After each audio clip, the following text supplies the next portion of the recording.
Hindi ko planong lumayo ng hapon na iyon. Sapat lamang para makalikom ng ilang tuyong kahoy para sakalan bago tuluyang lumubog ang araw sa likod ng mga burol.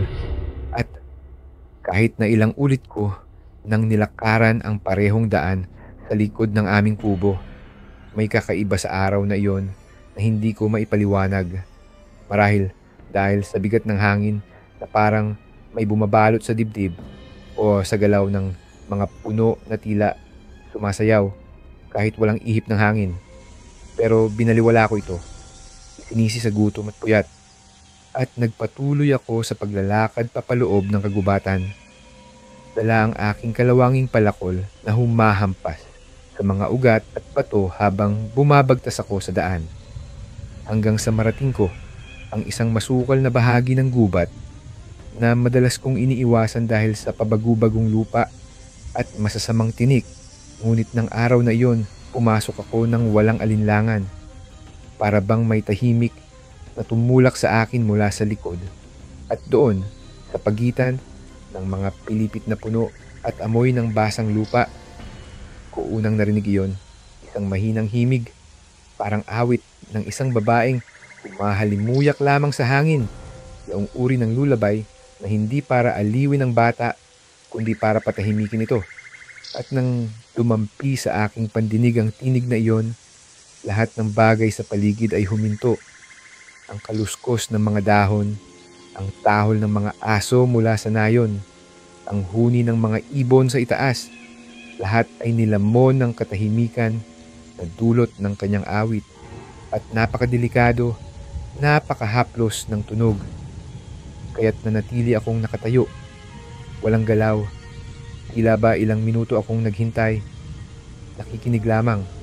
At nang ibaling ko ang ulo sa pinanggagalingan ng tinig, nakita ko siya, o ang inakala kong siya, kalahating nakatago sa likod ng mga nakalaylay na baging, matangkad, halos hindi normal sa taas, at ang kanyang buhok ay gumagalaw na parang usok kahit walang hangin. At bagamat hindi ko maaninag ang kanyang mukha, ang kanyang anino ay bahagyang kumikislap sa dilim ng kagubatan, gaya ng huling alab ng isang apoy bago ito tuluyang mamatay. At dapat ay natakot ako. Pero hindi pa.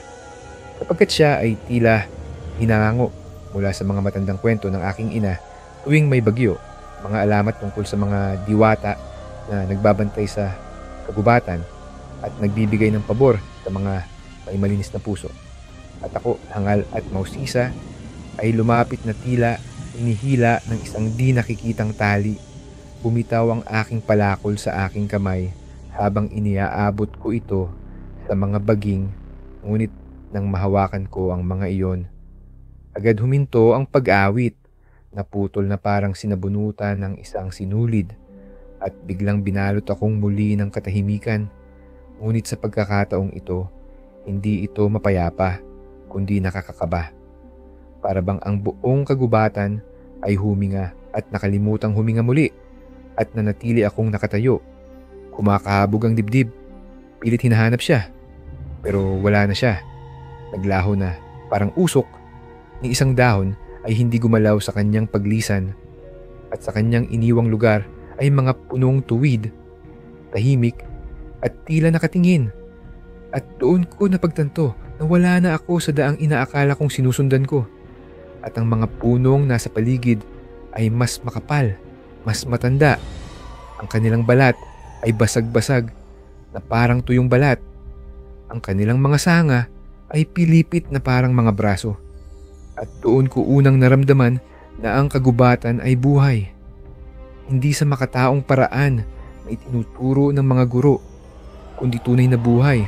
May mga mata, may gutom, may hininga, at umiikot ako ng dahan-dahan. Tinatawag si Jomar kahit alam kong wala siya roon. Umaasang may sasagot mula sa kawalan. Pero ang tanging narinig ko ay ang simula ng paggalaw ng hangin muli. Ngunit hindi iyon hangin. Siya iyon, muling umaawit. Ngunit sa pagkakataong ito ay mas mababa, mas mabigat, at nagmumula sa lahat ng direksyon. Para bang ang mismong mga puno ay umaawit ng kanyang kanta at bagamat nanginginig ang aking mga binti at masikip ang aking lalamunan, nagsimulang lumakad muli ang aking mga paa. Walang tiyak na direksyon, basta kumikilos hanggang sa madapa ako sa isang bato at bumagsak ang aking mukha sa makapal na lumot. At nang itulak ko ang aking sarili pataas, nakita ko ang isang bagay na nagpapatigas ng aking dugo. Mga maliit na bakas ng kamay sa lupa sa paligid ko. Dosi-dosena. Masyadong maliit para sa isang matanda, ngunit masyadong magkakalayo para sa isang bata. At ang mga bakas ay paikot, na para bang may nilalang na sumayaw sa bilog habang hinihila ang mga daliri nito sa lupa. At dahan-dahan akong tumayo, pinapagpag ang aking damit nang mapansin ko ang amoy. Matamis sa una, parang pinisak na bulaklak, saka naging metaliko, parang kalawang na pako at tubig ulan, at iyon ay nanggagaling sa direksyong tinuturo ng mga bakas ng kamay. At sinundan ko iyon, hindi dahil gusto ko, kundi dahil pakiramdam ko ay wala na akong sariling kontrol. Para bang ang aking mga paa ay pagmamay-ari na ng kung anong bagay. At habang naglalakad ako, ang gubat ay lalong naging madilim kahit maliwanag pa ang kalangitan. At ang mga anino ay umaabot sa mga lugar na hindi dapat nila maabot. Umiikot sa aking unahan na parang mga daliring nag-aanyaya, at pagkatapos ay nakita ko siyang muli. Sa pagkakataong ito ay buong buo, nakatayo sa tabi ng isang puno na ang balat ay dumudugo ng makapal at maitim na likido na tila may pintig. At dahan-dahan siyang humarap sa akin, kakaiba ang pagkilos. Parang hindi siya apektado ng mga batas ng laman at buto na umiiral sa ating lahat. At ang kanyang mukha ay kahindik-hindik at kahali-halina ng sabay, mga matang masyadong malaki at masyadong tahimik, mga labi na parang puto ang kulay, at isang ngiting nagpapakilabot. Hindi dahil ito ay masama, kundi dahil ito ay mukhang ngiti na inangkin mula sa isang taong tunay na tao. At nang ibuka niya ang kanyang bibig, walang lumabas na tunog. Pero naramdaman ko ang kanyang tinig sa loob ng aking dibdib, sa aking gulugod, na para bang kinakanta niya ito sa mismong mga buto ko. At napaurong ako, mabilis ang tibok ng puso, hanggang sa ako'y tumakbo, sumasagasa sa mga sanga at damo. Hindi na iniisip kung saan tutungo, basta kumakawala. At nang sa wakas ay lumabas ako sa kagubatan at tumambad ang malawak na clearing sa malapit sa aming bahay. Bumagsak ako sa aking tuhod. Hingal na hingal, punit ang damit, sugatan ng mga palad, at lumabas ang aking ina mula sa bahay. Maputla ang mukha, at bago pa man ako makapagsalita, tinanong niya ako ng isang tanong. Isang tanong na noon ko lang naunawaan, ngunit matagal na pala niyang kinatatakutan. Narinig mo ba siya? At hindi ko nasagot. Hindi pa noon, sapagkat may isang bagay sa loob ko ang nabago. At nang gabing iyon, habang nakahiga ako sa kama na nakakandado ang pinto at bukas ang lahat ng ilaw, narinig ko siyang muli umaawit. Hindi mula sa kagubatan, kundi mula sa ilalim ng aking kama, na para bang sinundan niya ako pauwi. At iyon ang sandaling naunawaan ko na hindi lang ako basta nakakita ng isang nilalang sa gubat. Ako ay nakita. Hindi ako nakatulog noong gabing iyon ni isang sandali, sapagkat tuwing ipipikit ko ang aking mga mata, muli ko siyang naririnig. Una ay banayad lamang, parang mahina niyang pag-ungol katulad ng dati, hanggang sa ito'y unti-unting lumalakas, lumilinaw, na para bang ang tinig ay hindi na mula sa kagubatan, kundi sa loob mismo ng aming dingding, sa ilalim ng sahig, sa loob ng aking dibdib. At ako'y nanatiling nakahiga, nakabalot sa kumot hanggang baba. Takot na gumalaw, takot na sumilip sa ilalim ng kama kung saan tila pinakamalakas ang tinig. At hindi ko na maalala kung kailan siya tumigil sa pag-awit. Tanging ang umagang dumating na parang bigwas sa mukha. Masyadong mabilis, masyadong maliwanag, masyadong totoo. At nang sa wakas ay napilit kong bumangon. Mabigat ang aking mga binti. Malamig ang aking balat sa pawis. At nanginginig pa rin ang aking mga kamay na para bang muli ko siyang nakita. At ang aking ina ay walang sinabi habang iniaabot ang palanggana ng tubig upang ako'y makapaghilamos. Tinititigan lamang ako na parang alam niyang may sinundan sa akin pauwi at may bahagi sa akin na nais sabihin sa kanya ang aking nakita, ang aking narinig, ngunit alam kong kapag binigkas ko ito ng malakas, ito ay magiging totoo. Na parang sa pagbanggit ng kanyang pangalan ay muli ko siyang tatawagin. Kaya wala akong sinabi, kumain ng tahimik, nagbihis ng tahimik at lumabas ng bahay bago pa man sumikat ng buo ang araw. Dala ang palakol sa balikat at isang mabigat na pakiramdam sa tiyan. Hindi dahil nais kong mamulot ng kahoy, kundi dahil nais kong kumbinsihin ang sarili ko na ang nangyari kahapon ay dulot lamang ng pagod. Nanilinlang lamang ako ng sarili kong isipan at kung muli akong lalakad sa kagubatan sa liwanag ng araw, magiging normal ang lahat. Ang mga puno ay magiging pareho. Ang daan ay hindi magbabago. Ngunit hindi, at alam kong hindi, sa mismong sandaling lumampas ako sa unang hanay ng mga puno. Sapagkat kakaiba ang amoy, mas matalim, parang dugo na hinaluan ng bulok na dahon. At ang mga puno, Diyos ko, ang mga puno, tila ba mali, mas matangkad kaysa dati. Ang kanilang mga sanga ay parang lumabis sa haba at ang kanilang mga katawan ay may mga guhit ng madilim na likido na parang tar na tumutulo. Ngunit sariwa at nilapitan ko ang isa. Pilit na pinapaniwala ang sarili na ito'y dagta lamang. Ngunit habang lumalapit ako, ang hangin sa paligid nito ay tila naging makapal, may kuryente. Parang bago tumama ang kidlat at nang hipuin ko ang balat ng kahoy, ito'y mainit, hindi natural na init at ang likidong tumutulo ay dumikit sa aking daliri na parang malapot na pulot. Ngunit ang amoy ay kalawang na bakal at agad akong umatras, pinunasan ng aking kamay sa aking pantalon at habang lumilingon ako sa paligid, mas marami pa akong nakita. Puno sa puno na may parehong sugat. Ang iba ay tila pumipintig, ang iba ay tuyo at tila naubos. At bigla akong naalala ang punong tinayuan niya noon, yaong may dumudugong itim at kung paano ito tila tumitibok at naisip kong ang mga ito ay hindi na mga ordinaryong puno. May ibang bagay na sila ngayon, isang bagay na kanyang tinamaan, inangkin o pinagpakain at ako ay napapalibutan na nila at nang ako'y tumalikod upang bumalik, may nakita akong gumalaw sa gilid ng aking mata. Mabilis, masyadong mabilis at nang ako'y tumingin, wala roon kundi ang gubat. Ngunit ang kutob sa loob ko ay sumisigaw na hindi ako nag-iisa at nagsimula akong maglakad ng mas mabilis. Saka tumakbo. Halos wala ng direksyon hanggang sa marating ko ang isang maliit na clearing na pamilyar malapit sa bahay ng pamilya ni Jomar at naroon siya nakaupo sa mababang bangkito habang pinatalas ang kanyang bolo at nang makita niya ako, ang kanyang mukha ay nagpakita ng pagkilala at isang bagay pa, pag-aalala o marahil ay takot at siya'y tumayo.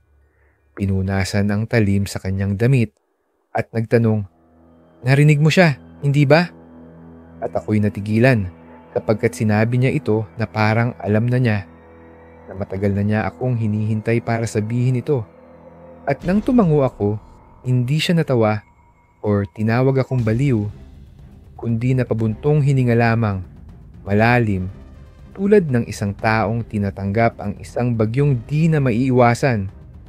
At sa kanya sinabi sa akin ang isang bagay na hindi ko alam noon, na nakita na rin niya ito ilang taon na ang nakaraan noong kami mga bata pa, na sinundan niya ang awitin minsan. malapit sa ilog, at pagbalik niya ay lagnatin at matahimik ng ilang araw, at ang kanyang ama ang nagdala sa kanya kay Calando, ang albularyo sa aming baryo, na nagsunog ng tuyong dahon at nagdasal sa ibabaw niya hanggang sa bumaba ang lagnat, ngunit hindi niya ito kailanman nakalimutan. Hindi nakalimutan kung paano siya tinitigan ng mga mata nito, kung paanong ang kagubatan ay tila yumuko sa paligid ng nilalang na iyon, na parang ito ay bahagi ng lugar mismo. At sabi niya, mula noon, hindi na muling naging ligtas ang kagubatan para sa kanya. At ngayong narinig ko na rin siya, nakita ko na rin siya, hindi na siya hihinto. Sapagkat kapag pinili ka na niya, hindi ka na niya bibitawan. At naupo ako sa tabi niya, pilit na inuunawa ang lahat, at sinabi niya ang pangalang ibinigay ni Calando sa nilalang, Amara, minsang isang diwata na niloko ng lalaking kanyang minahal. Sinumpa upang manatili sa pagitan ng kagandahan at gutom, at tuwing ilang dekada, siya ay nagigising, tumatawag sa isang pusong dalisay at naliligaw, at kapag sumunod ito, ito'y nagiging bahagi ng kanyang kagubatan, binabago magpakailanman, at nais kong tumawa, itanggi ang lahat, ngunit hindi ko magawa, hindi pagkatapos ng aking nakita. Hindi pagkatapos ng mga punong dumudugo at ng himig na patuloy pa ring umaalingaw-ngaw sa aking tainga, at pagkatapos ay sinabi ni Jomar ang isang bagay na mas lalong nagpalamig sa aking laman, na narinig niya muli ito noong nakaraang linggo, at inakala niyang nababaliw na siya. Ngunit ngayong narinig ko na rin ito, alam niyang bumalik na nga siya, at kailangan naming pumunta kay Calando bago pa huli ang lahat, at kahit ang bawat bahagi ng katawan ko ay nais lamang umuwi, magkulong sa kwarto at magpanggap na normal pa rin ang mundo, ako'y pumayag. Sapagkat sa kaibuturan ko, alam kong ang kagubatan ay nagbabago na, at kung hindi namin ito mauunawaan, baka hindi na kami makabalik muli. At habang kami naglalakad patungo sa daan papunta sa bahay ni Calando, muling sumulyap ako sa kagubatan, at sa isang iglap, nakita ko siyang muli, nakatayo sa pagitan ng mga puno. Ang kanyang mukha ay nakatagilid. Ang kanyang buhok ay lumulutang sa hangin na parang hamog. At kahit malayo siya, naramdaman kong gumalaw ang kanyang mga labi. Inibigkas ang aking pangalan, at hinawakan ni Jomar ang aking braso at bumulong, "Huwag kang lilingon." At hindi ko ginawa, ngunit nanatili ang kanyang imahe sa aking isipan habang kami patuloy na naglakad patungo kay Calando. Nakatira si Calando sa isang luma at lumulubog na kubo sa dulo ng baryo. Sa bahaging ang mga puno ay tila mas kaunti ngunit mas mabigat ang katahimikan, na para bang ang kagubatan ay nagpipigil ng hininga tuwing lumalapit sa kanyang tahanan. At nang dumating kami roon, nakaupo na siya sa harap ng kanyang bahay. Parang alam na niyang darating kami. May maliit na apoy na naglalagablab sa tabi niya at mangkok ng mga dinikdik na halamang gamot sa kanyang kandungan. At nang tumingin siya sa akin, kumunot ang kanyang noo, hindi dahil sa pagtataka, kundi dahil sa isang pagkilalang puno ng babala. At wala siyang sinabi agad, itinuro lamang ang bangkong yari sa kahoy para kami maupo. At umupo si Jomar, ngunit ako ay nag-alinlangan. Pakiramdam ko ay parang pumasok ako sa isang bagay na mas matanda pa sa akin. Mas matanda pa sa aming lahat. Isang bagay na hindi ko dapat ginagalaw. At sa wakas ay nagsalita si Calando. Ang kanyang tinig ay tuyong-tuyo, parang balat ng puno at kasing lalim ng panalangin sa gabi. Sabing, hinawakan ka na niya. At lahat ng balahibo sa aking braso ay tumindig dahil hindi ko pa sinasabi kahit isang salita. Wala pa akong ibinabahagi kahit katiting. At alam na niya, at tinanong ko siya kung paano. at tiningnan niya si Jomar na agad ibinaba ang tingin at nagsabing, "Dahil sinabi ko sa kanya noon pa." At doon unti-unting bumigat sa akin ang lahat, sapagkat ang inakala kong kwento lamang ng pagkakasakit ni Jomar noon ay hindi pala basta-basta kwento, kundi isang babala, isang nakaraan na tunay niyang pinagdaanan. At nagsimula siyang magsalita, dahan-dahan, maingat, na para bang bawat salitang binibitawan niya ay alaala na matagal niyang ibinaon at ayaw ng ungkatin. Sinabi niyang nangyari ito noong panahon ng tagtuyot, noong kami mga bata pa, nang siya ay napalayo sa gubat habang naghahanap ng bunga ng punong ligaw. At doon niya unang narinig ang pag-awit, banayad at kaakit-akit, at sinundan niya ito tulad ng ginawa ko. Tinahak ang makakapal na baging at sanga hanggang sa marating ang pampang ng ilog, at doon niya siya unang nakita. Hindi paganap ang anyo, kundi hugis ng isang babae na gawa sa liwanag at usok. Nakatayo sa ibabaw ng tubig, at ang kanyang buhok ay dumadaloy paatras na para bang hinihigop ng ibang mundo. At doon siya tumitig. Diyos ko, sinabi niya ito na parang pinagsisisihan niya ng sobra. Masyado siyang tumitig dahil siya ay lumingon, hindi lumakad, hindi lumutang, basta't lumingon, na para bang ang kanyang katawan ay umikot ng hindi gumagalaw, at ang kanyang mukha ay walang anyo sa una. Balat lamang na makinis, maputla, parang pinakinis na buto, hanggang sa siya'y pumikit, at sa pagbukas ng mata ay nandoon na ang mga mata. Malalaki at hungkag, parang malalim na hukay, at isang bibig na lumaki sa isang ngiti na masyadong malaki para sa kanyang mukha. At umaawit siya kahit walang tunog. Gumagalaw lamang ang mga labi na parang pabaliktad, at naaalala niyang nakatayo lang siya roon, hindi makagalaw, hanggang sa siya ay bumagsak. At nang magising siya, nasa bahay na siya, basang-basa, nanginginig at sumisigaw, at 3 gabi siyang hindi nakapagsalita. Inuungol lamang ang pangalan ni Amara habang natutulog, kahit hindi niya maalalang binanggit ito. At sabi ni Calando, masuwerte siya dahil ang unang beses ay babala pa lamang, ngunit ang pangalawa ay pagkabihag na. At tiningnan ko si Jomar noon.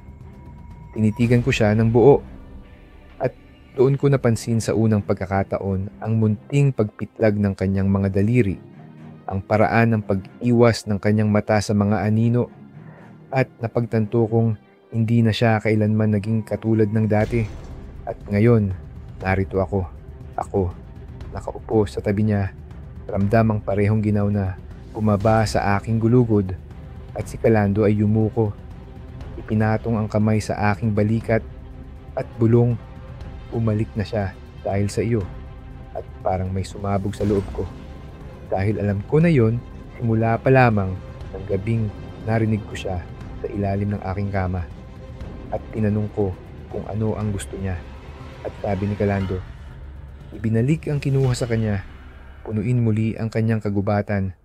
At hindi ko alam kung ano ang ibig sabihin noon, pero ang paraan ng pagkakabigkas niya ay parang ako'y wala na sa bilang ng mga buhay. Isa na ako sa mga pinili. At biglang tumayo si Jomar. Nakatigil ang mga kamao, at sabi niya, kailangan ko siyang makita ulit. At hinawakan ko ang kanyang braso. Sinabi kong nababaliw na siya. Sinabi kong baka hindi na siya makabalik sa pangalawang pagkakataon. Pero tiningnan niya lang ako na may matang may ibang bagay na humahawak sa kanya. At sabi niya, naririnig ko siya palagi ngayon, kahit tahimik, kahit sa panaginip. At si Calando ay hindi siya pinigilan. Basta't sinabi, kapag bumalik ka, alam na niya. At tumango si Jomar. Parang naunawaan ang isang bagay na hindi ko maintindihan, at lumakad papasok sa kagubatan. At ako'y nanatili, walang magawa. Pinapanood ang pinsan kong mawala sa parehong bibig ng gubat na minsan na ring lumamon sa akin. At si Calando ay marahang pinatong muli ang kanyang kamay sa aking balikat at bumulong, "Ipanalangin mong makabalik siyang buo." Ngunit alam kong sa kaibuturan ko, si Jomar ay minsan nang tumitig ng masyado at sa pagkakataong ito, baka hindi na siya kailanman makabalik. Pagkaalis ni Jomar papasok sa gubat noong hapon na yon, ang katahimikang iniwan niya ay mas mabigat pa kaysa sa anumang katahimikang naranasan ko. Hindi lang katahimikan ng tunog, kundi yaong uri ng katahimikan na lumulubog sa dibdib, parang kaba na ayaw gumalaw, at nanatili akong nakaupo sa tabi ni Calando sa gitna ng katahimikang iyon, hindi makapagsalita, hindi rin makatingin sa daang tinahak ng pinsan ko. Takot na, baka kung tumitig ako ng matagal ay may makita akong nakamasid mula sa pagitan ng mga puno. May naghihintay din sa akin at hindi agad nagsalita si Calando. Hinahalo lamang ang dinikdik na dahon sa kanyang mangkok habang ang usok mula sa apoy ay gumuguhit sa paligid ng kanyang mukha na parang mga daliri, at sa wakas ay bumulong siya. Laging nagsisimula sa awit at tumingin ako sa kanya. Hindi sigurado kung para sa akin ba ang sinabi niya o para sa sarili niya, at nagpatuloy siya, dahan-dahan, maingat, parang may tinatanggal siyang kwento na matagal nang binalutan ng tinik. Ikinuwento niya kung gaano na siya katagal may alam tungkol sa kanya, kung paanong ang kagubatan ay hindi lamang mga puno, ugat at lupa, kundi isang bagay na mas matanda pa sa atin, isang nilalang na may alaala, at si Amara ay bahagi ng alaalang yon. Isang diwata, oo, ngunit hindi yaong uri na nagbibigay ng biyaya sa palayan o nagbabantay sa bukal. Siya ay kabilang sa mga sinauna, yaong uri na kinatatakutan noon ng mga tao bago pa nila matutunang pangalanan ang kanilang mga Diyos. At siya'y naninirahan noon sa puso ng kagubatan. Bago pa man naitayo ang mga baryo, bago pa man may landas na nagawa, noong ang mga puno ay nag-uusap sa isa't isa sa pamamagitan ng katahimikan, at ang kanyang kagandahan ay hindi lamang panlabas. Ito'y gutom na nagkukubli, at ang mga lalaki, gaya ng dati, ay laging naaakit ng mga bagay na hindi nila nauunawaan, kaya sila'y napapalapit, at isa ang nagtaksil sa kanya, nangakong magmamahal, ngunit ninakaw ang isang sagradong bahagi niya. Wala nang nakakaalala kung ano iyon ngayon. Ang natatandaan lamang ay pagkatapos ng pagtataksil, hindi na siya naging pareho, at ang kagubatan ay nagbago kasama niya. Nagsimulang lamunin ng mga naglalapit, ang mga nakikinig sa kanyang awit, at sa paglipas ng mga taon, natutong katakutan ng mga tao ang bahaging iyon ng gubat. Tinawag nila itong isinumpa, iniiwasan, at hindi na hinihinga. Ngunit tuwing ilang dekada, siya ay muling nagigising. Patuloy na naghahanap, patuloy na tumatawag, gamit ang tinig na napakaganda at napakabaliw. At ang mga nakakarinig, ang mga napili niya, ay hindi na muling bumabalik sa dati. Kung makakabalik man sila at nakinig ako, hindi naglalakas loob na sumingit, dahil lahat ng kanyang sinabi ay paliwanag sa mga naramdaman kong hindi ko mabigyan ng pangalan. Ang mga punong parang may pintig, ang makapal na dagta na parang dugo, ang mga tinig sa ilalim ng aking higaan, at nang tanungin ko siya kung bakit ako, bakit si Jomar, ano ba talaga ang gusto niya sa amin, umiling siya at sinabing, "Dahil bata ka pa, at ang dugo ng kabataan ay malakas ang sigaw sa kagubatan, at may malamig na bagay na nanahan sa aking sikmura." Dahil noon ko lang talagang naunawaan na hindi ito aksidente, hindi ito pagkakataon, na narinig ko siya kung kailan ko siya narinig.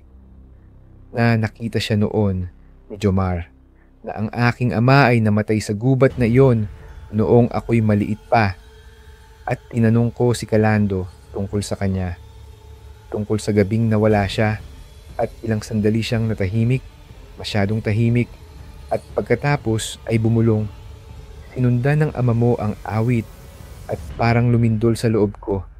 Parang bumukas ang lupa sa ilalim ng aking pagkatao. At naalala ko kung paano hindi kailanman ikinuwento ng aking ina ang tungkol sa kanya. Sinasabi lang niya na nawala siya sa isang gabing umuulan habang namumulot ng kahoy. At ngayon, alam ko na kung bakit siya natakot nang bumalik ako mula sa gubat. Kung bakit tinanong niya ako ng tanong na yon. Narinig mo ba siya? Hindi dahil nabigla siya, kundi dahil narinig na niya ito noon, naranasan na niya ito. At ngayon ay bumalik na para sa akin. At si Calando ay yumuko sa apoy. Ang kanyang tinig ay naging matalim. May diin, sinabing kailangan kong labanan ng tukso. Dahil kapag narinig mo na siya, simulan na niyang pumasok sa iyong isipan, sa iyong panaginip, sa iyong balat. At hindi mo na mamamalayan kung saan siya nagtatapos at kung saan ka nagsisimula. At doon ka niya kukunin, hindi biglaan, kundi paunti-unti hanggang sa ikaw ay kanya na. At ang kagubatan ay markado ka na bilang isa sa mga sa kanya. At tinanong ko kung may paraan para matigil ito, para lumaban. At tiningnan niya ang apoy. Tapos ako. At sinabing, walang panalo rito, tanging pagtakas lamang. At may kapalit yon. At bago ko pa siya matanong kung ano ang ibig sabihin, may narinig kaming kaluskos sa di kalayuan. Hindi malakas, pero mali. Parang may hinihila sa lupa, sa hindi nakikitang gilid ng mundo. At biglang tumayo si Calando. Nagtapon ng mga dahon sa apoy at nagsimulang bumigkas ng panalangin na mababa at halos pira-piraso. At naamoy ko ang usok at ang isang bagay na mapait, parang lumang balat na nasusunog, at ang hangin ay biglang nag-iba. Bahagya lamang, ngunit sapat para mapahinto ang kaluskos. At sinabihan ako ni Calando na umalis. Ngayon na, bago pa ito sumunod. At tumakbo ako, buong lakas, diretso pa uwi. Hindi lumingon, hindi tumigil hanggang sa marating ang aming pintuan. At nang buksan ng aking ina ang pinto, hindi na siya nagtanong kung bakit ako hingal na hingal. Hinila lang niya ako papasok at inilak ang bawat bintana, bawat pintuan, at magkatabi kaming naupo sa kusina habang unti-unting bumababa ang gabi. At sa wakas ay nagsalita siya, nanginginig ang tinig, at sinabi, ang ama mo ay hindi ang una at hindi ikaw ang huli. Pero may pagkakataon kapang huwag maging susunod. At gusto kong maniwala sa kanya. Gusto kong maniwalang nasa akin pa ang pagpili. Pero habang nakahiga ako sa kama ng gabing iyon, bukas ang lahat ng ilaw, mahigpit ang pagkakabalot ng kumot. May narinig akong bagong tunog. Hindi awit, hindi bulong, kundi katok. Mabagal, sadyang-sadyang katok. Mula sa loob ng dingding, at alam kong mas malapit na siya ngayon. At si Jomar, kung nasaan man siya, ay tumugon na sa kanyang tawag. Hindi ako nakatulog ng gabing iyon. Hindi dahil sa katok mula sa loob ng dingding. Hindi dahil sa iniisip kong si Jomar ay naglalakad pa rin mag-isa sa kagubatan. Kundi dahil ang imahe ng kanyang bibig na gumagalaw ng walang tunog ay nakaukit na sa likod ng aking mga mata. At nanatili akong nakahiga, hindi makagalaw. Hanggang sa dahan-dahang sumikat ang araw. Ang langit sa labas ay parang nasugatan at tumugo ng kahel. At nang sa wakas ay tumayo ako. Nanginginig ang mga binti ko na parang may hinigop mula sa loob ng katawan ko. At dahan-dahan akong lumakad palabas ng bahay. Ayaw kong gisingin si inay. Hindi dahil ayaw kong pigilan niya ako, kundi dahil natatakot ako na baka maintindihan niya kung ano ang balak kong gawin. At umalis ako nang hindi patali ang sapatos. Bitbit ang palakol na nakasandal sa may pintuan. Hindi upang mamulot ng kahoy, hindi upang habulin ang kanyang awit, kundi upang hanapin si Jomar. Sapagkat hindi ko matanggap na siya ay naroroon mag-isa kasama niya. At kahit sinabi ko sa sarili kong hanggang gilid lang ako pupunta, tatawagin ang pangalan niya at hihintayin ang sagot, niloko ko lang ang sarili ko dahil ang mga paa ko'y tuloy-tuloy ang hakbang papalalim papunta sa lugar kung saan ang kagubatan ay hindi na sumusunod sa lohika, kung saan ang liwanag ay nagbabago ng direksyon, kung saan ang mga puno ay dumudugo, kumakanta at bumubulong ng pangalan ko sa tuwing ako'y takot. At habang papalalim ako, lalo kong nararamdaman ang pagkalito ng mundo, hindi lamang sa hangin o sa mga puno, kundi sa mismong ilalim ng lupa. Para bang may hiningang umaangat mula sa nakalibing na bibig at wala akong sinusundan kundi kutob, hatak ng isang bagay na luma, pamilyar at nakakasuka. At pagkatapos ng tila oras ng pag-ikot-ikot, narinig ko ito. Isang bahagyang kaluskos ng tubig, isang mahinang pagtilamsik at huminto ako, lumingon at lumakad pa. Dahan-dahan, hindi dahil maingat ako, kundi dahil parang hinihila na ako at saka ko siya nakita. Ang ilog, hindi malawak pero malalim, madilim at halos hindi gumagalaw maliban sa bahaging parang may kagagaling lang. At sa kabilang dulo ng tubig, naroon siya, nakatayo sa gilid, walang sapi ng paa, basa ang laylayan ng suot. Ang buhok niya ay nakalutang sa ibabaw ng tubig na parang sinusuyo ng mismong ilog. At hindi na lang siya basta maganda. Hindi na siya totoo. Isa na siyang bagay na masyadong perpekto para sa mundong may sakit. At doon ko alam na isa siyang kasinungalingan sapagkat wala namang bagay sa mundo na ganoon kapuno ng ganda ng walang kapalit. At tumingin siya sa akin, nakatagilid ang ulo, ang mga mata niya ay nagsasalamin ng tubig ngunit hindi ng langit at hindi siya nagsalita. Hindi sa boses, kundi sa pagitan ng aming katahimikan. At naintindihan ko siya kahit wala akong narinig, na gusto niyang lumapit ako, na ang ilog na yon ay hindi hadlang kundi paanyaya. At isang hakbang na lang ang ginawa ko bago ako napatigil. May naamoy ako. Matalim, mali, parang bulok na karne na hinaluan ng bulaklak. At nang tumingin ako sa tubig, napansin kong hindi pala ito malinaw. Pula ito. Bahagya lamang. Hindi halata kung hindi mo titingnan ng mabuti at sa ilalim ng ibabaw ng tubig ay may mga hibla ng buhok na nakalutang, maitim, mahaba tulad ng kanya, nakasabit sa tila, mga piraso ng balat at sumama ang pakiramdam ko, umatras ako at doon nagbago ang mukha niya. Kaunti lang. Pero sapat na. Nakita ko ang pagpitik ng kanyang labi, ang pagtigas ng pagkakatagilid ng ulo. At sa unang pagkakataon, hindi ko na siya nakita bilang isang babae, kundi bilang isang maninila. Matiyaga, mapagmasid, nakasuot ng mukhang matagal ng kanyang inaral gamitin. At ang mga puno sa likod niya ay bahagyang yumuko, parang nakikinig. At alam kong kung muli akong gagalaw, kung muli akong lalapit, may magaganap na hindi ko na mababalik. At noon biglang may narinig ako sa likod ko, isang sanga ang nabali. At agad akong lumingon, hawak ang palakol, at naroon si Jomar o kung sino mang kamukha niya, nakatayo sa layo ng 10 hakbang, basang-basa, nakadikit sa katawan ang kanyang damit, ang mga matay labis na maputi at hindi kumikindat. At tinawag ko ang pangalan niya, ngunit hindi siya sumagot. Nakatingin lang siya sa likod ko, sa kanya, at nang lumingon ako, nandoon pa rin siya, hindi gumagalaw, pinapanood kaming dalawa. At nang bumalik ang tingin ko kay Jomar, siya ay umiiyak.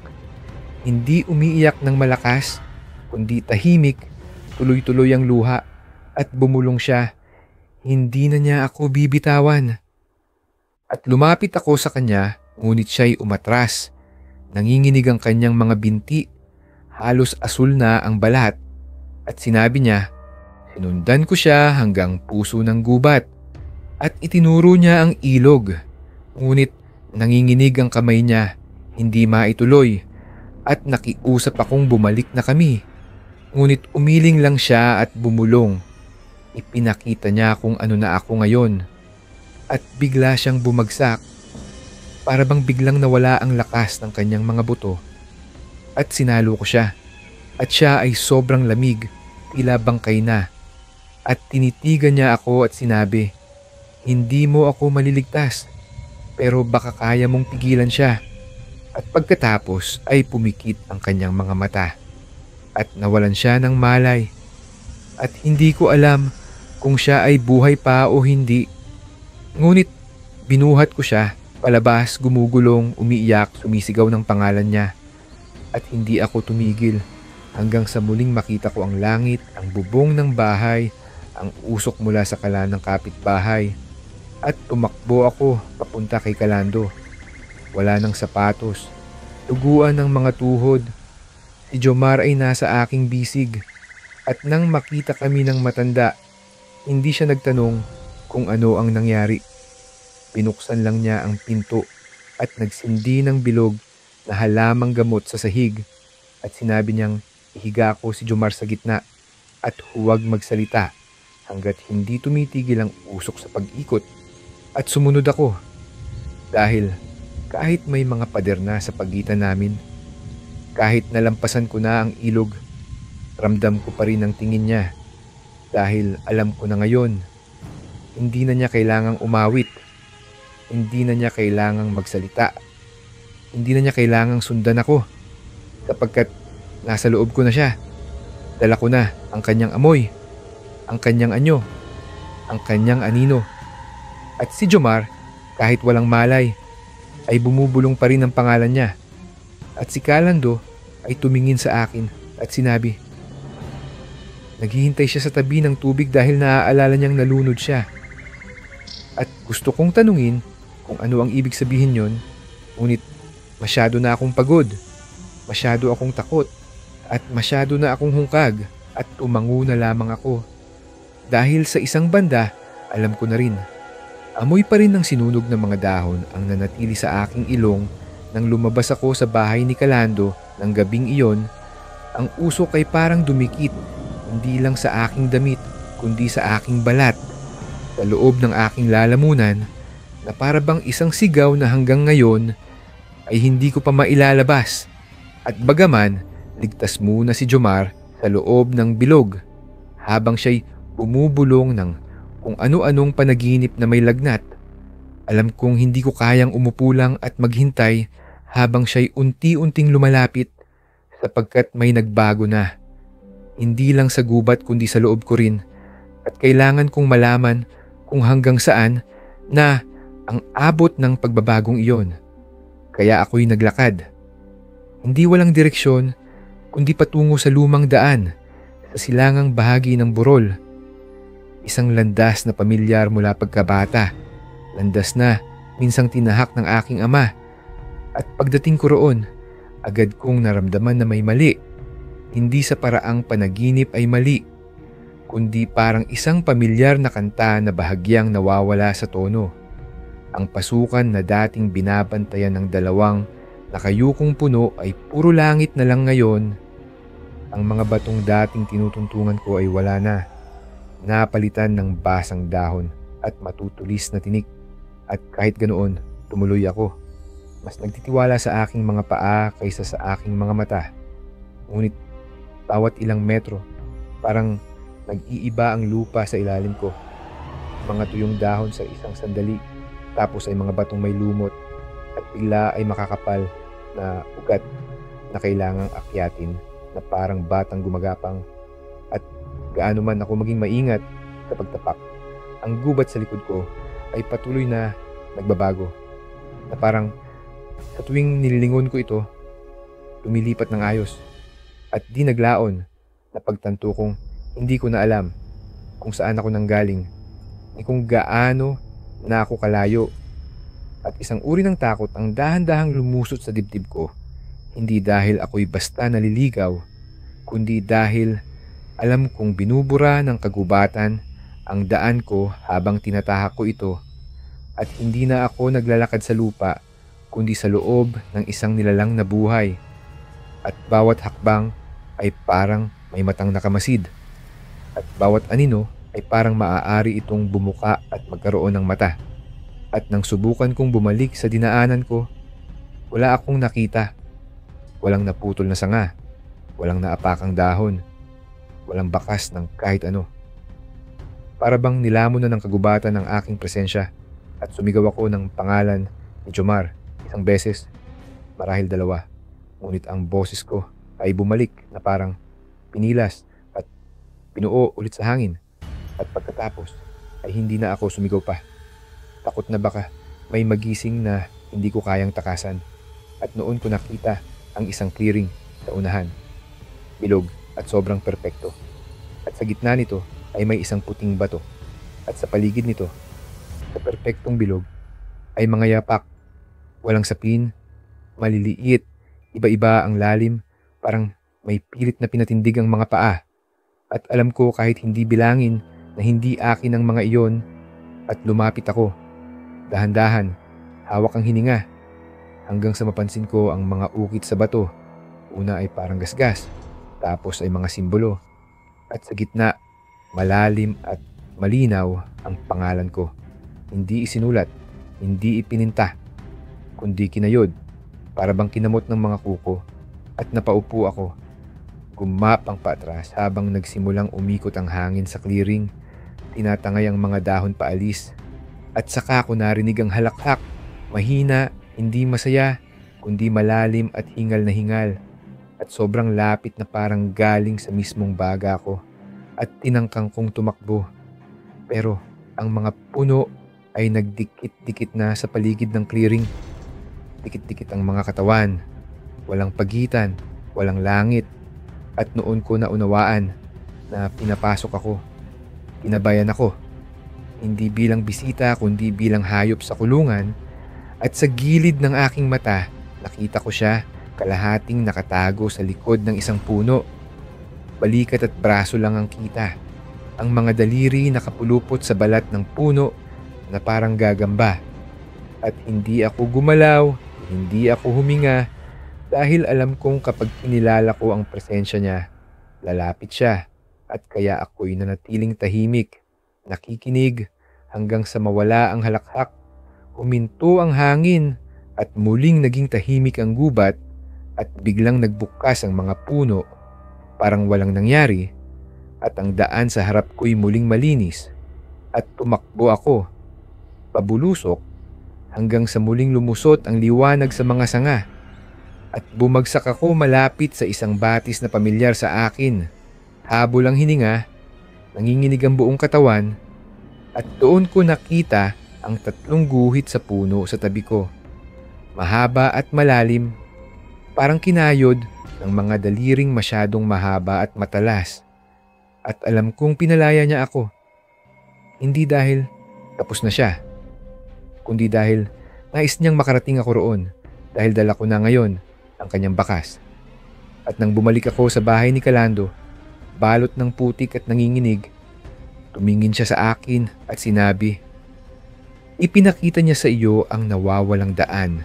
At tinanong ko kung ano ang ibig niyang sabihin at aniya, "Ito ang lugar kung saan nakakalimutan ng gubat ang pangalan mo upang mapalitan ka niya ng bago." At doon ko naunawaan na binubura na ako, paisa-isa. At ang pangalan ko sa batong iyon ay hindi babala kundi pangako. At ang akala kong pwede kong takasan ay hindi na lang basta nasa paligid ko. Nasa ilalim ko na, nasa bibig ko, nasa hangin na nilalanghap ko. At siya, si Amara, ay naghihintay pa rin, mapagpasensya at nakangiti sa likod ng mga punong minsang pinagkatiwalaan ko. Akala ko'y nakaligtas na ako sa kung anuman ang naranasan ko sa gubat, na ang paglabas ko mula sa nawawalang daan na may nakaukit na pangalan ko sa bato ay isang ikalawang pagkakataon. Ngunit pagbalik ko sa bahay ni Calando ng gabing iyon, may nagbago na sa hangin sa paligid ng kubo. Mabigat, puno ng usok na humahapdi sa mga mata at nagpapasikip sa dibdib. At nang pumasok ako, nakita ko roon ang aking ina. Nakaluhod sa tabi ng walang malay na katawan ni Jomar. Maputla ang mukha. Ang kanyang mga kamay ay balot ng itim na dagta mula sa halamang ginagamit ni Calando sa kanyang mga ritual. At nang tumingin siya sa akin, nandoon na muli ang tingin na iyon. Hindi gulat, hindi takot, kundi pagkilala na para bang alam niyang pinasok ko na ang isang bagay na hindi ko na dapat pang ginagalaw at tinanong ko kung ano ang nangyari. Ngunit umiling lang si Calando, pabulong na sinabing nagsalita muli si Jomar, ngunit sa tinig na hindi kanya at na hindi na kayang pigilan ng mga halamang gamot ang pagpasok niya. At nang lumuhod ako sa tabi niya, malamig at basang-basa ang balat ni Jomar, tuyo ang kanyang mga labi, at nang hawakan ko ang kanyang balikat, napapitlag siya at bumulong ng pangalan ko. Hindi bilang paghingi ng tulong, kundi parang babala. At nang idilat niya ang kanyang mga mata, diretsong tumingin sa akin at sa loob ng kanyang mga mata, sa likod ng kulay, nakita ko siya. Nakapako, nakatingin, parang refleksyong nakapresko sa likod ng bintana, at pagkatapos ay sumigaw si Jomar. Hindi mahaba, hindi malakas, kundi matalim. Parang may naputol sa loob niya, at isiniksik ni Calando ang tela sa kanyang bibig at nagsimulang bumigkas ng mga panalangin habang ang aking ina ay nagsindi ng bagong bungkos ng halamang pinatutuyo. At ang usok ay sumayaw sa hangin na parang mga galamay. Ngunit kahit ginagawa nila iyon, naramdaman ko na unti-unti na naming nawawala si Jomar. Hindi pa pisikal, hindi pa ganap, ngunit dahan-dahan at umurong ako, hindi na makahinga, lumabas ng kubo.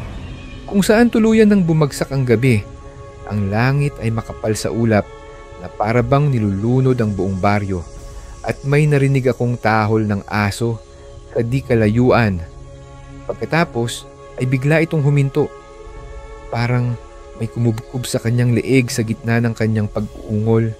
At ang katahimikan na sumunod ay mas masahol pa sa anumang tunog. At nakita ko ang mga ilaw mula sa ibang bahay na isa-isang nawawala. Parang pinipikit ng bayan ang kanyang mga mata. At may nabasag sa loob ko. Isang tahimik na bahagi na pilit pang kumakapit sa ideya na ligtas pa kami, na ang bagay na ito ay kanya pa at hindi pa atin, at tumakbo ako. Hindi ko alam kung bakit. Marahil upang takasan ang usok o ang alaala o ang anyo ng mukha ni Jomar na nababali sa sakit, ngunit natagpuan ko ang sarili ko sa gilid ng kagubatan muli, nakatitig sa dilim na gumagalaw, at naramdaman ko ang paglapit niya. Hindi sa katawan, kundi sa loob ng isip ko. Para bang ang kanyang hininga ay umabot na sa aking mga alaala, at tumalikod ako. Bumalik sa kubo nang bumibilis ang tibok ng puso. At pagdating ko, nakita ko si Calando na nakatingin sa bakanting espasyo, kung saan kanina lang ay naroon si Jomar. Ang kumot ay nakatapon. Ang usok ay patuloy sa pag-ikot. Ngunit wala na siya. At ang aking ina ay nasa sahig. Nanginginig ang mga kamay, paulit-ulit na binubulong. Lumabas siya. Para bang nakita niya ito at ayaw paniwalaan. At tinanong ko si Calando kung saan siya nagpunta. Ngunit ang tanging sagot niya ay tinawag siya pabalik. At hindi ko matanggap iyon. Hindi ko matanggap na basta na lang siyang aalis, hindi ganoon, hindi nang walang salita. Ngunit nakita ko ang bakas, basa at maputik na mga yapak mula sa loob ng kubo. Mabagal ang mga hakbang, walang sapin, parang naglalakad habang natutulog. At sinundan ko ito hanggang sa dulo ng mga puno, kung saan bigla itong nawala. Parang nilamon ng lupa ang kanyang mga paa. At ang amoy ng hangin doon ay matamis ngunit mali. At nanatili akong nakatayo roon hanggang sumakit ang aking mga binti. Naghihintay na muling lumitaw siya. Nananalangin bumalik siyang muli. Kahit bali ang alaala. Basta buhay, ngunit walang lumabas. At nang gabing iyon, Walang sino man sa buong barangay Tumana ang nakatulog, hindi sa aming bahay, hindi sa ibang bahay, sapagkat may nagbago, may gumising, at lahat kami nakaramdam parang bigat ng hangin na bumagsak sa aming mga bubong, nakaupo sa aming mga dibdib, nagpapakalas ng mga alinggaw sa mga bintana, nagpapakislap ng mga ilaw, at naalala ko na nakahiga ako sa tabi ng aking ina. Hawak niya ang aking kamay gaya ng ginagawa niya noong ako'y bata pa kapag may bagyo sa labas. Ngunit ngayon, walang dumating na ulan. Ang dumating ay isang mahinang katok, mas banayad kaysa dati mula sa ilalim ng sahig. Parang tibok ng puso na nag-aabang ng mabubuksang pinto. At sa gitna ng katahimikan, binigkas ko ng mahina ang pangalan ni Jomar at walang tumugon mula sa dilim. Ang mga araw pagkatapos mawala si Jomar ay dumaan na parang panaginip na may lagnat. Mahahaba, malagkit, parang oras na hindi ka na sigurado kung gumagalaw ba ang araw o kung ang langit ay nagpapanggap lang na nagbabago. At naramdaman ko ito sa unti-unting pagbago ng bayan. Hindi malakas o magulo, kundi tahimik, sugatan, parang katawan na kusang tinatakpan, ang sugat na ayaw amining nandoon. At sa loob ng 2 araw, wala ni isang taong lumalampas sa bahay ni Calando kapag lumubog na ang araw. Walang batang naglalaro sa labas, at kahit ang mga tandang ay tila bihira ng tumilaok na parang natatakot ding tawagin ang pansin ng kung anumang nilalang na ngayon ay natutulog sa ilalim ng lupa ng barangay Tumana. At nang dumaan ako sa palengke, kay Aling Corazon na may dalang bigas, kay Mang Nestor na may amoy ng tuyong tabako, wala ni isa sa kanila ang tumingin sa akin gaya ng dati. Ang mga mata nila ay dumudungaw lang sa akin na para bang isa na akong bahagi ng kwento na narinig nila ngunit ayaw na nilang ulitin. At kahit walang nagsasabi ng pangalan niya ng malakas, alam kong alam nilang lahat sapagkat ang takot ay may lasa at nasa bawat hininga nila iyon. At kinumpirma ni Calando ang lahat ng sinabi niyang may magsasaka raw na nakakita ng isa sa kanyang mga kambing na pinaghahati-hati. Binuksan ng tiyan, hindi kinain kundi ginulo lamang. Iniwan sa araw, nakatiwangwang ang mga laman loob na parang nabubulok na prutas. At iyon ay hindi gutom, iyon ay mensahe. At nauunawaan yon ng matatanda. Kaya kahit hindi nila sabihin ang pangalan, binubulong nila ang anino sa ilalim ng mga puno o ang babaeng walang tunog na lumalakad. At sapat na yon para sa akin upang malaman na iniisip nila siya.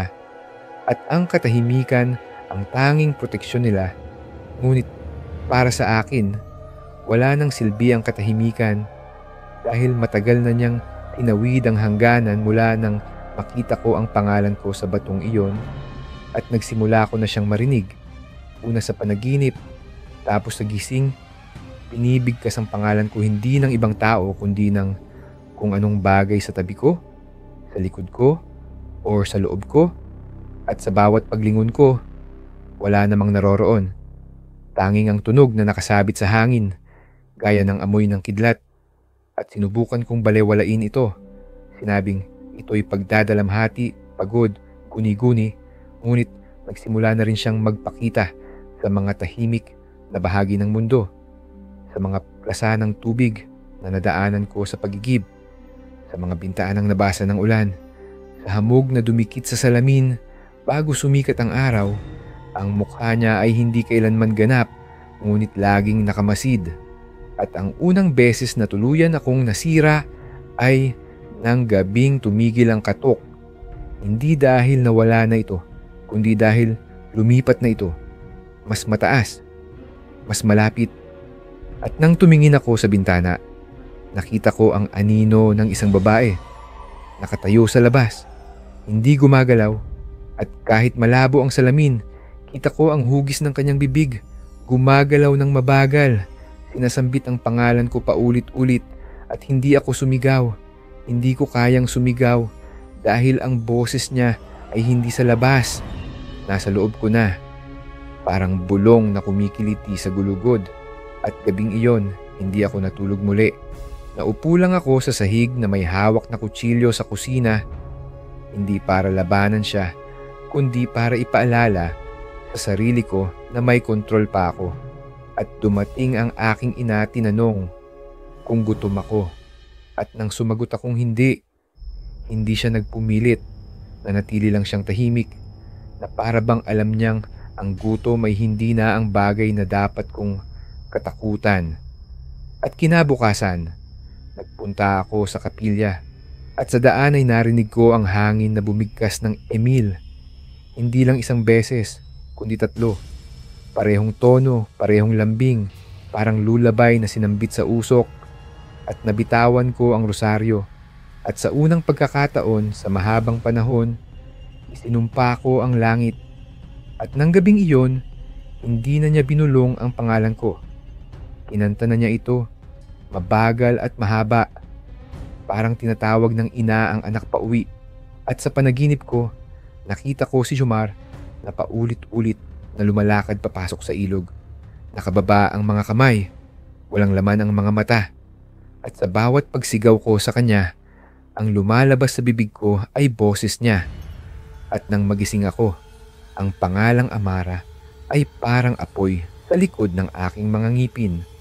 At napagtanto kong binabanggit ko ito habang natutulog ako, sapagkat ang aking ina ay nakatayo sa tabi ng aking kama. Umiiyak, nanginginig, at sinabi niya, "Nasa loob mo na siya," at lumabas ng silid. At nanatili akong nakatitig sa kisame, nakikinig sa katahimikan. Alam kong totoo ang sinabi niya, dahil ramdam ko siya palagi ngayon, sa aking mga buto, sa gilid ng aking isip, sa lasa ng tubig na para ng dugo, at lumala pa ito ng sumunod na gabi. Nang tumalikod ako sa kusina at nakita ko si Jomar muli. Hindi tunay na buhay, hindi tunay na buo, kundi nakatayo sa labas ng ilaw ng lampara. Tumutulo ang isang likidong sobrang itim upang maging tubig, at binuksan niya ang kanyang bibig. At mula roon ay lumabas ang boses ko. Boses kong binibigkas ang sariling pangalan, na para bang si Amara ay nagsasalita mula sa likod ng kanyang mga tadyang. At pumikit ako, at pagdilat ko, wala na siya. At tumakbo ako kay Kalando, humihiyaw, nanginginig, nagmamakaawa na wakasan na ito. Tunugin ako, iligtas ako. At sinabi niyang, "Hindi pwede na kapag pinigkas na niya ang pangalan mo gamit ang sarili mong bibig, ay kanya ka na. At hindi niya gustong patayin ka. Gusto ka niyang baguhin." At tinanong ko kung ano ang binabago niya sa akin. At ang sagot niya ay 100, at hindi ko agad na unawaan. Ngunit alam kong hindi iyon talinghaga, hindi iyon tula. Literal at kakilakilabot ang ibig niyang sabihin. At umuwi ako at naupo sa tabi ng pinto buong gabi, nakikinig sa tunog ng paghinga sa likod ng mga dingding. Hindi sa akin, hindi sa nanay ko, at bago sumikat ang araw, pinigkas ko ang pangalan niya. Hindi bilang pagsuway, hindi bilang panalangin, kundi dahil parang grabidad. At sa mismong sandaling sinabi kong Amara, tumigil ang lahat, pati hangin, pati mga daga, at hindi na bumalik ang katok, at hindi rin ang takot. Hindi dahil wala na ito, kundi dahil natapos na niya ang pagbago sa akin, at hindi na ako takot sa kung ano ang gagawin niya, kundi sa kung anong maaari ko nang gawin para sa kanya.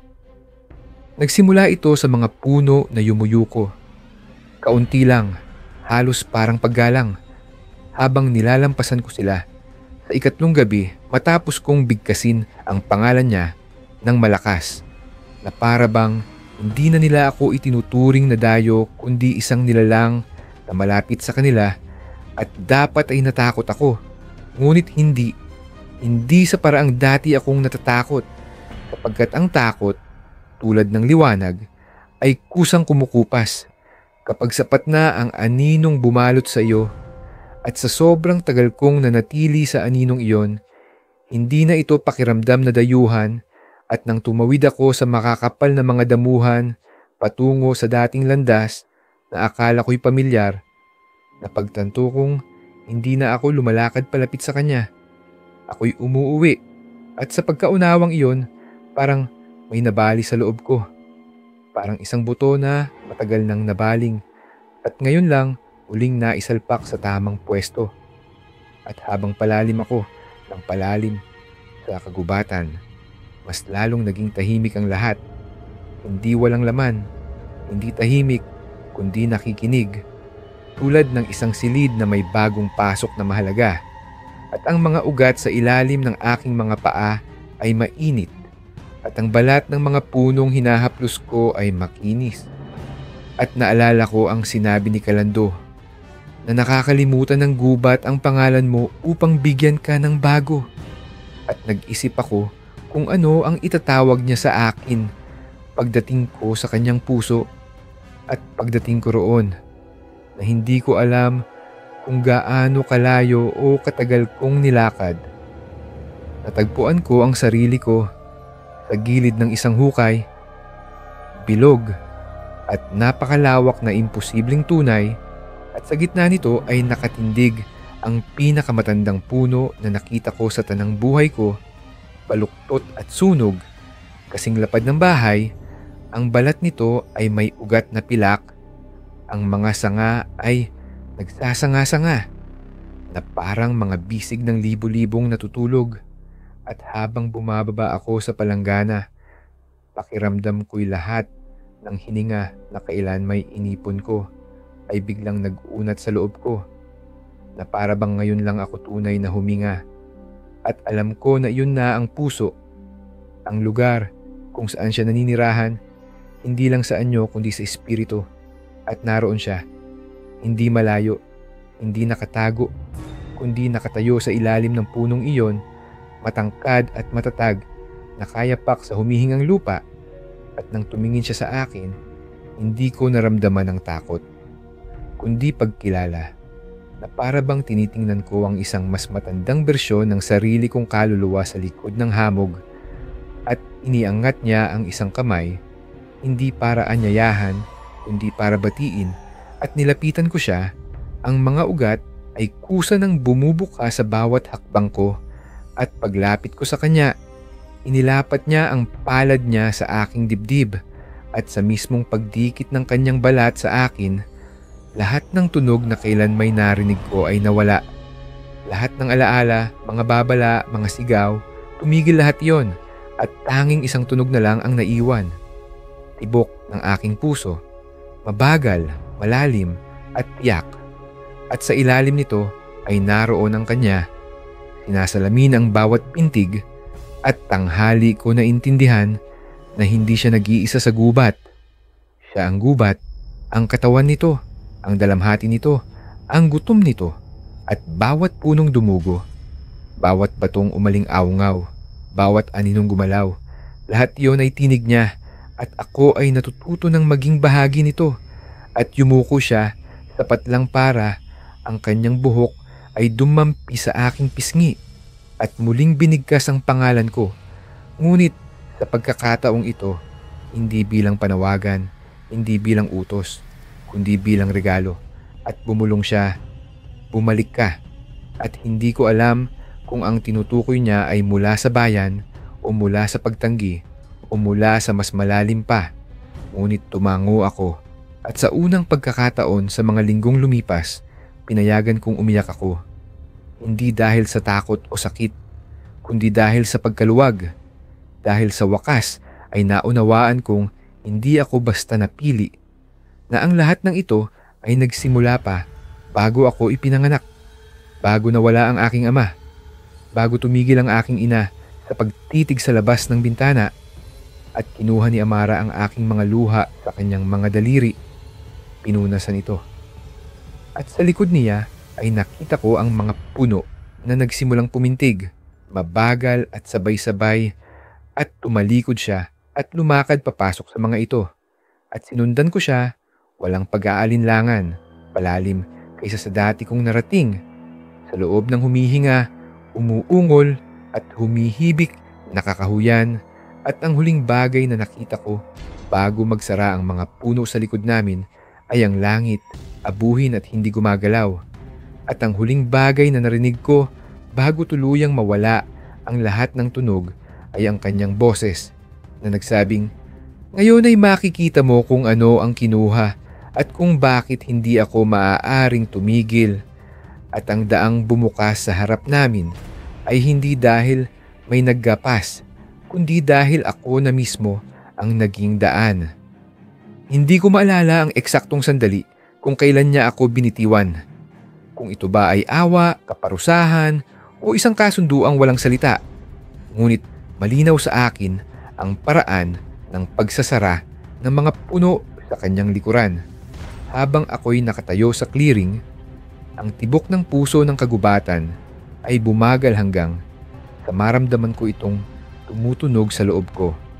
At nang muling dumilat ang aking mga mata, hindi na ako nasa lilim ng mga punong may ugat na pilak, kundi nasa sahig ng kubo ni Calando, tingal, naghahabol ng hininga na parang bagong panganak.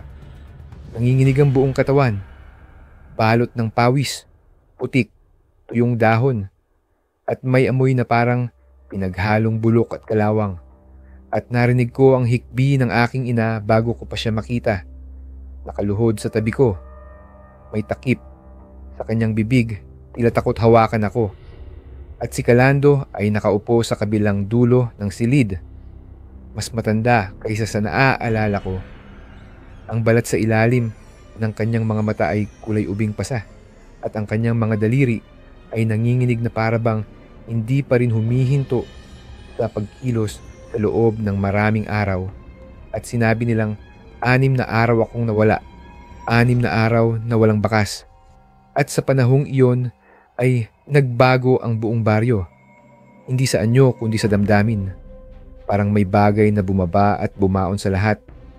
Naging mas mabigat ang hangin, naging tahimik ang lahat. Maging ang hangin ay tila dahan-dahan na lang gumagalaw. At wala ni isa ang nagsalita ng tungkol sa pagkawala ko. Hindi sa akin, hindi sa isa't isa. At kinabukasan, lumabas ako sa bahay, nakayapak, nailawan ng liwanag na parang hindi akma sa balat ko. At napansin kong lumilihis ang mga mata ng tao. Kapag ako ay dumadaan, tahimik ang mga aso. Ang mga batang dating sumasalubong sa akin ay nagtatago na sa likod ng saya ng kanilang mga ina. At napagtanto kong hindi pa ako ganap na bumalik. O kung bumalik man ako, may dala na akong hindi nakikita. Pero mabigat. Isang bigat na mararamdaman mo sa loob ng iyong ngipin habang natutulog. At ng gabing iyon, nakahiga ako sa kama. Lahat ng bintana ay nakasara. Lahat ng ilaw ay bukas. At gayon man, narinig ko siya. Mahina, malayo, umaawit ng isang himig na hindi ko kailanman narinig gamit ang tenga. Ngunit alam ko sa dugo, isang lulabay na mas matanda pa sa pangalan ko. At isinubsob ko ang ulo ko sa unan at sinabi sa sarili kong alaala lang ito. Isang echo lang, pero hindi. Dahil pagkagising ko kinabukasan, may putik sa ilalim ng aking mga kuko. May gasgas ang mga braso at putik ang mga paa ko kahit hindi ako umalis ng kwarto.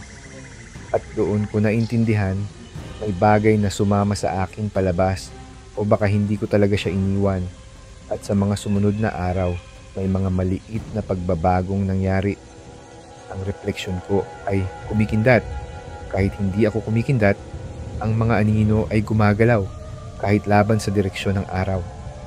At tuwing lalabas ako, tumitigil ang mga ibon sa pag-awit at si Calando ay walang sinasabi. Ngunit tinitingnan niya ako na para bang binibilang ang mga araw bago may mangyari na hindi niya na kayang pigilan.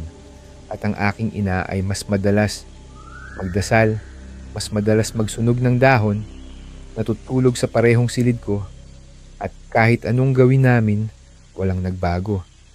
Dahil tuwing gabi, kahit gaano kahigpit kong isara ang pinto, Kahit gaano kalalim ang ipinasok kong mga daliri sa tenga ko, naririnig ko siya. Mas malapit na. Hindi sa labas kundi sa loob na ng mga pader. At ang katok ay bumalik. Ngunit ngayon ay may kasamang himig. Isang mabagal at nakalulunos na awit. Parang kantang isinulat upang iyakan ng isang bagay na hindi pa namamatay. At unti-unti, nawawala na naman ako. Minuto sa una, tapos oras. At isang gabi, pumikit ako at pagdilat ko. Nasa gilid na naman ako ng kagubatan, nakayapak, nilalamig ang balat. At nang makabalik ako sa bahay, nakita ko ang aking ina sa pintuan. Umiiyak na parang muling nawala ang anak niya. At nang sabihin ko sa kanya na hindi ko alam kung paano ako napunta roon, tumango lang siya at sinabing, nasa loob mo pa rin siya. At wala akong maipagkaila dahil totoo. At isang hapon, sinubukan kong iguhit ang mukha niya. Hindi mula sa alaala kundi mula sa hugis ng kanyang tinig. At nakapuno ako ng 5 pahina bago ko napansing pareho ang itsura ng lahat ng guhit. Malungkot, umaasa, nakangiti na parang may hinihintay. At sinunog ko ang mga papel. Ngunit ang amoy ay nanatili sa silid ng ilang araw at nagsimula akong makalimot ng mga salita. Kung paano hawakan ng bolpen, kung paano basahin ang orasan. At tuwing gabi, nananaginip akong muli kong kasama siya. Naglalakad kami papasok sa isang lugar na hindi ko pa nakikita pero ramdam ko sa buto ko.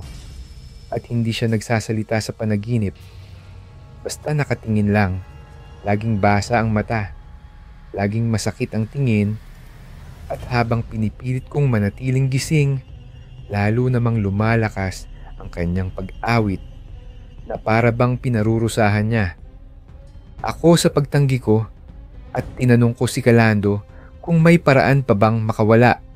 At ang sagot niya, hindi ka dapat makawala, dapat nanatili ka. At nang tanungin ko kung bakit niya ako pinayagang umalis, sinabi niya lang, para may masundan pa. At noon ko naunawaan sa unang pagkakataon na naging iba na ako. Hindi alipin, hindi biktima, kundi pintuan.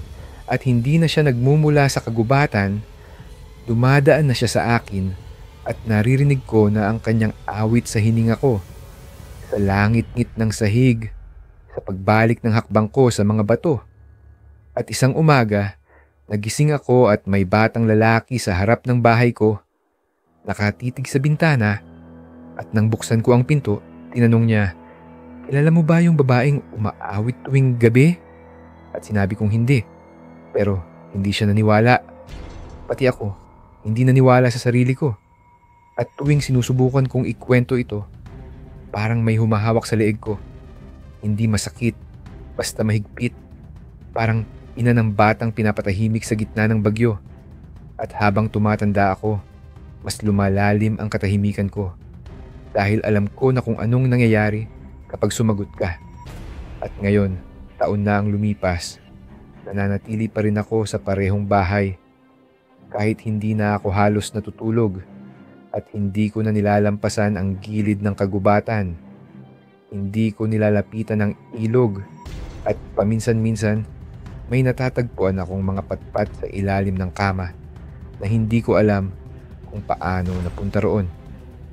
At minsan nagigising ako na may putik sa aking dila at may mga araw na halos nakakalimutan ko na kung paano ang tunog ng boses niya at saka biglang iihip ang hangin at maalala ko lahat muli.